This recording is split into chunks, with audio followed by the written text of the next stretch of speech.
আমাদের এই পৃথিবীতে এমন অনেক প্রজাতি আছে যাদের সম্পর্কে আমরা খুব কম জানি। তারা এতটাই বিরল যে তাদের অস্তিত্ব প্রায় বিলুপ্তির পথে। আজ আমরা এমন কিছু অসাধারণ প্রাণীর কথা জানবো যারা প্রকৃতির সবচেয়ে মূল্যবান রত্ন এবং যাদের বাঁচিয়ে রাখা আমাদের সকলের দায়িত্ব।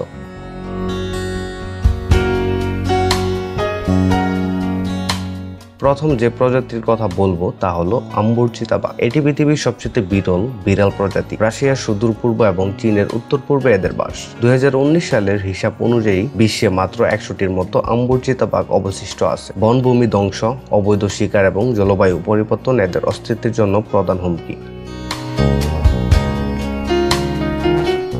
এরপরেই আসে জাভা গন্ডার। একসময় দক্ষিণ পূর্ব এশিয়ার বিশাল অংশে এদের বিচরণ ছিল, কিন্তু এখন এদের একমাত্র প্রাকৃতিক আবাসস্থল ইন্দোনেশিয়ার ইজুং কুলন ন্যাশনাল পার্ক। এদের সংখ্যা এতটাই কম যে ধারণা করা হয় মাত্র 60 থেকে 70টি জাভা গন্ডার বেঁচে আছে। চোরাকারবারীদের হাত থেকে বাঁচানো এদের প্রধান চ্যালেঞ্জ।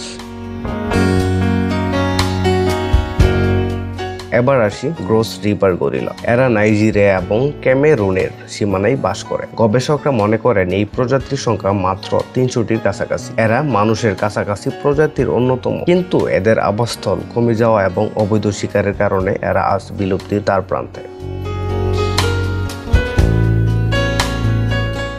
এবার একটি সামুদ্রিক প্রাণীর কথা বলবো যা প্রায় অদৃশ্য। এটি হলো বাকুইটা। পৃথিবীর সবচেয়ে বিরল সামুদ্রিক স্তন্যপায়ী প্রাণী। মেক্সিকোর উপসাগরে এদের বাস। দুর্ভাগ্যবশত অবৈধ মাছ ধরার জালের ফাঁদে পড়ে এদের সংখ্যা মারাত্মকভাবে কমে গেছে। বর্তমানে মাত্র 10টির মতো বাকুইটা অবশিষ্ট আছে বলে ধারণা করা হয়। এদের বাঁচানোর চেষ্টা চলছে, কিন্তু সময় দ্রুত ফুরিয়ে আসছে।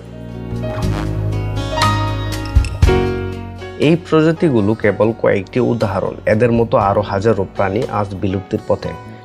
এদের রক্ষা করা আমাদের সকলের দায়িত্ব। আমাদের পরিবেশ সচেতনা এবং সম্মিলিত প্রচেষ্টাই পারে এদের অস্তিত্ব রক্ষা করতে। ভিডিওটি এ পর্যন্ত। ধন্যবাদ।